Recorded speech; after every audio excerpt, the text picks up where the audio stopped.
থেকে বাংলাদেশের কোথাও তাদের বই পুস্তক থাকতে পারবে না। আইন শৃঙ্খলা বাহিনী যেখানেই দেখবে বাজেয়াপ্ত করতে হবে। রাজনীতি করেন আর দল করেন, তাদের দালালি করলে পিঠের চামড়া থাকবে না, থাকবে না, থাকবে না। এক কথা পরিষ্কার, মুসলিম ঘোষণা স্পষ্ট রাজনৈতিক দলের নেতাদেরকে দিতে হবে, ঠিক কিনা বলেন? সুতরাং পরিষ্কার বলছি, গণপ্রজাতন্ত্রী সরকার, গণপ্রজাতন্ত্রী বাংলাদেশ সরকার, গণপ্রজাতন্ত্রী বাংলাদেশের রাজনৈতিক দল, এদেশের বুদ্ধিজীবী, এদেশের সমাজকর্মী, রাজনৈতিক ব্যক্তিবর্গ, আপনাদের সকলের কাছে আমাদের উদাত্ত আহ্বান।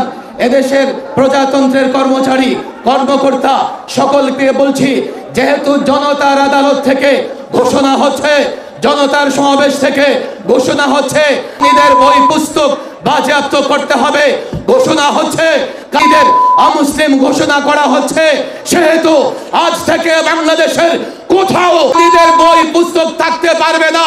আইন শৃঙ্খলা বাহিনী যেখানেই দেখবে বাজেয়াপ্ত করতে হবে।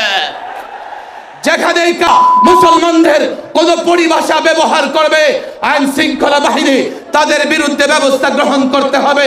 এই ঘোষণা দিয়েই আজকে জনতার আদালত থেকে আমি বিদায় দিচ্ছি। ওয়া মা তৌফিক ইল্লা বিল্লাহ। সংগ্রামী সাথী ও বন্ধুগণ, এ পর্যায়ে বক্তব্য রাখবেন হযরতুল আল্লাহ মাওলানা মুফতি নূর হোসেন নুরানী। মাওলানা মুফতি নূর হোসেন নুরানী। সংগ্রামী ভাইরা আমার, আজকে সারা বাংলাদেশ থেকে খতমে নবুয়তের সম্মিলিত আহ্বানে আপনারা হাজির হয়েছেন, ধন্যবাদ। বিদেশি মেহমান যারা এসেছেন, আমাদের সম্মিলিত খতমে নবুয়তের পরিষদের পক্ষ থেকে কৃতজ্ঞতা পেশ করছি।